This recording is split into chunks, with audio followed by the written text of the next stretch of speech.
I'm Emily. I'm from Bilingualism Network. I've been with the company for since day one for 11 years.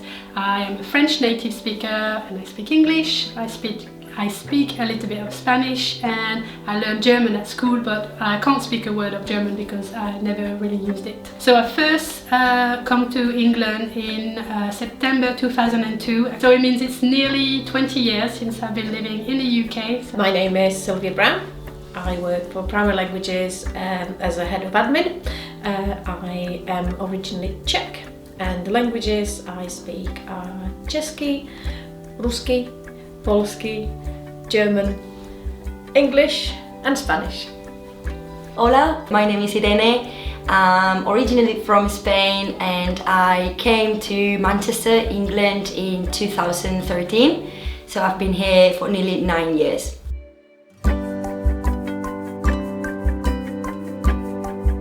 And I thought I was pretty good at it, but actually I wasn't that good. It was really hard to get understood and also to understand other people. And I remember the first weekend I was in London. I wanted to buy a train ticket, and I got to the train station and spoke to the man behind the glass, and I said I want one way and a return, because in French it was an aller and retour, and he looked at me a little bit funny, but he said okay, and I got 3 tickets. And oh my goodness, yeah, loads of different stories when you feel quite confident in a language. Remember being an au pair and being asked if I would like to do some hoovering, and I'm thinking, why would I want to do some hoovering? It makes no sense to me as a question, but of course it does to an English person and to a polite way of speaking. And I think the European approach is a lot more direct, so it took me a while to figure out that that was actually do some hoovering. I was lucky enough to have the MFL coordinator of the school that I was about to work in supporting me, and she allowed me to stay at her house until I found a place to move in. I was already in touch with some people that I ended up living with during that year, so it was an experience, and a stressful experience, I'd say, because I knew people before moving to the country. Even though I didn't meet them until I moved here, I just kind of felt like I'm not alone in this.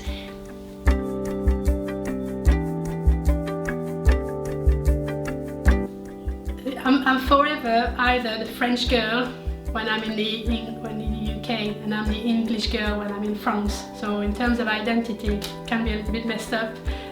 So I always feel really good when my friends who haven't seen me for a few years, when I go back, they say, oh, you haven't changed at all, and you go, okay. But I feel that I have. I think it has had an impact, like I was just saying the little anecdote about how you know, your politeness, how you approach people. Surely I feel like I wouldn't be the person I am today without these 9 years in England. Somehow I feel it is to me more about the place. Like, I live in Manchester, so I feel more like the impact that Manchester has had on my identity and the way I feel kind of adult I ended up becoming. It wouldn't be surely the same kind if I would just spend all my life in Salamanca back in Spain.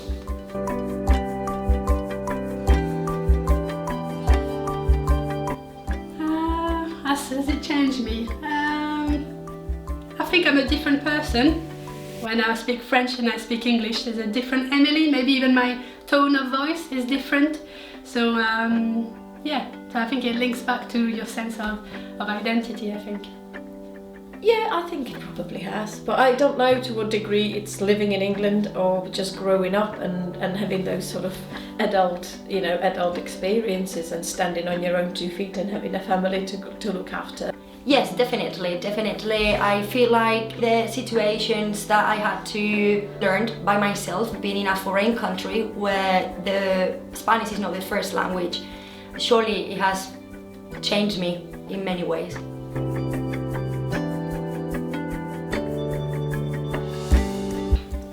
Yeah, so I'm a mom of 2, so I've got 2 children, a 10-year-old and a 5-year-old, and obviously it's really important for me to raise them bilingual, or at least try to raise them bilingual, because It's quite tricky actually, it's not as easy as it sounds. There's lots going on. They go to an English school, they've got English grandparents here, English friends.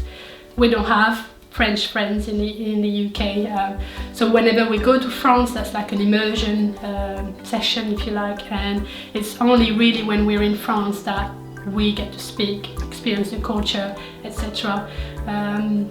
But yeah, I'm very aware of, you know, multilingualism, bilingualism. I think it's something that I'd like it to be more sort of people be made aware of and celebrated. I try, but it's not easy. It's as I say, I'm sort of on my own in the Czech speaking in the family, so when they were younger it was a lot easier when I was the mom interacting with them on a daily basis, but of course when they start listening to you and doing what you ask them to do, and there's your partner who doesn't speak the same language, all of a sudden things just get a little bit, you know, you do what you're told kind of thing. Complicating it with another language becomes an issue, let alone when school comes into it and friends, and their primary language just becomes the language that's around them a lot more, and that tends to be English. So I get a lot of pressure from my family back home for trying to teach them Czech, but at the same time we arrive and they're all hello, and you go like, well, you talk to them in Czech. But they do try. It's certainly not as simple as, oh, you just talk to them in your own language. There's a lot more to it. So.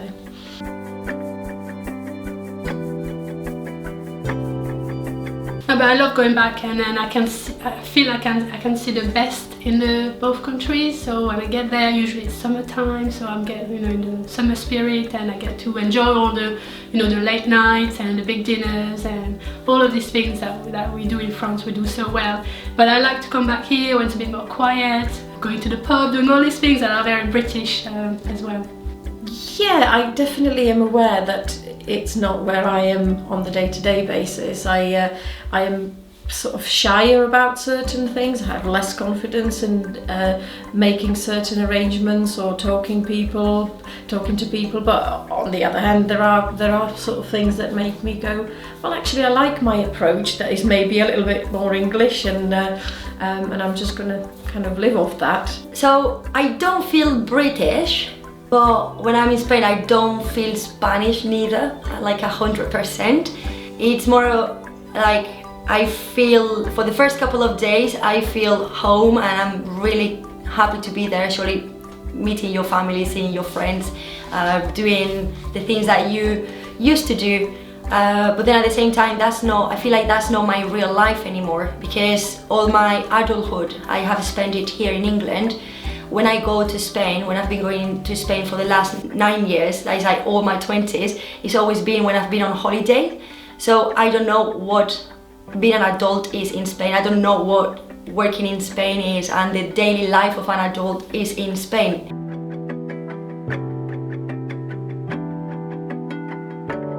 Yeah, things I like in both countries. Well, I like food both in France and in England, and actually I learned to cook in England because, you know, I was an adult, so everyone goes on about French cuisine and all of that, but actually, do you know, British cuisine, it's amazing. Like, it's so diverse, isn't it? Even more diverse than French cuisine, it was more traditional. So yeah, that I love that about England. Yeah, I do like England because it does try to be more inclusive. It's a little bit more open-minded about different cultures, and this is a huge generalization, and again, I don't live in the Czech Republic and things probably have changed, but I do come across a lot more of a close-minded setup when it comes to new cultures, new races, new food, all of these things. It sort of takes a little bit longer, and I love the way England embraces that, and it, you know, on a huge scale, and it's right. So I feel at home with that. I love the weather in the Czech Republic. I love the sense of you can just go places and visit and all of that. And it's all a little bit cheaper to do because not everyone is thinking in terms of money when they enterprise. So yeah, I don't know if that makes any sense. Surely everybody talks about the British politeness and the way of asking for things. If you compare with the Spanish one, in Spain we are like more direct. In particular, like, it really shocked me when I went back to Spain after, I think maybe like my first half a year living in England, and I realized the visual contact that people keeps on the streets, like with strangers. You just look at people directly to their eyes, and I found it like very uncomfortable, because that's something that it doesn't happen in England. You just walk, you don't look directly to the eyes, whereas in Spain it's more common.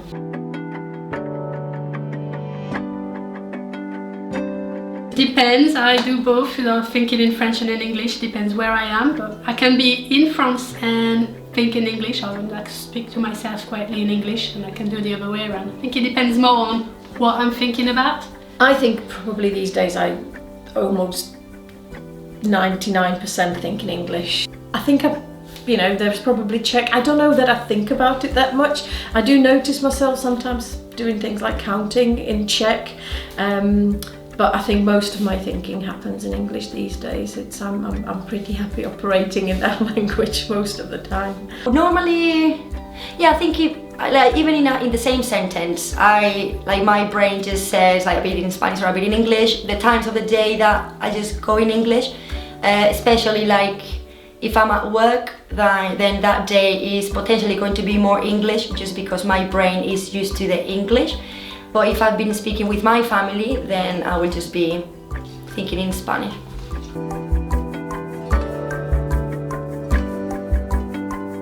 Dream is a good one. I don't dream a lot. I don't remember my dreams so much, so I'll pass on that one. Most of the time I would probably dream in English. I'm sure there's other languages that pop up when relevant, but yeah, English probably. I say like in both. It really depends on the day, and it really depends on the dream as well. So if I'm interacting with British friends or British people, my dream is going to be in English. If I'm dreaming with Spanish people or with Spanish friends, then or family, I will dream in Spanish. And if it is just like a mix of British and Spanish people in my dream, then I will just dream in both.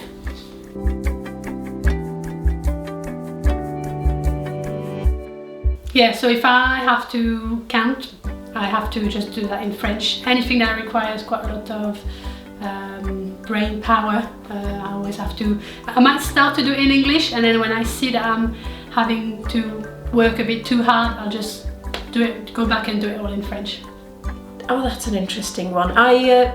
Because that part of my grown-up life is sort of here, I'm a lot more confident with things like children's rhymes and nursery rhymes. There's some counting that I will still do in Czech. I do find myself starting off 1, 2, 3, 4, 5, and all of a sudden it's 7, 8, 9, and I don't even know how that happened. So that still happens with Czech. Yeah. Maths is one thing that I always do in Spanish, and yoga is one thing that I always do in English.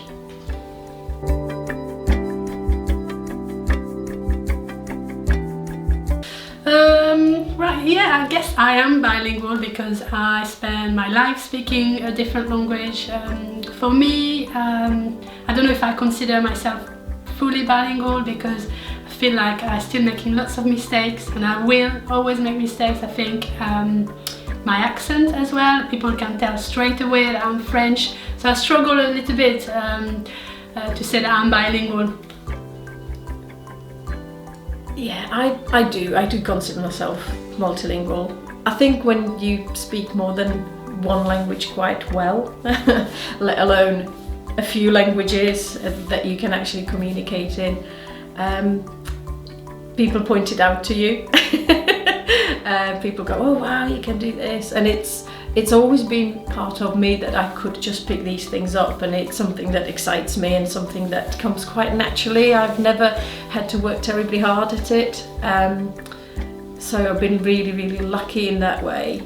I feel like I could call myself bilingual in terms that I am able to express myself and people can understand me if I speak English and Spanish. So technically I am.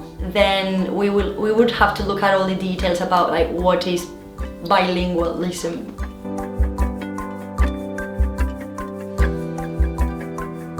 Well, home for me is both France and England. I think I'm really lucky. I can say I've got 2 homes. Yeah, that's an easy one for me. I've been here for over 20 years now. My family life is here, my work is here. I feel like I've achieved things, and of course it's somewhere that I care about. So there are things that annoy me, there are things that make me very angry, and things that I wish could be different. But I think that would be the same if I was in a different country. Home, I feel it is in Manchester, because it's like one of these things that, surely when I go to Spain on holidays, I refer to it like I'm going home. But then that's somehow I feel like my parents or my childhood home. But if I think about where I want to be when I'm on holidays or whatever, is that no, when I need to go back home, I just feel like Manchester is my home.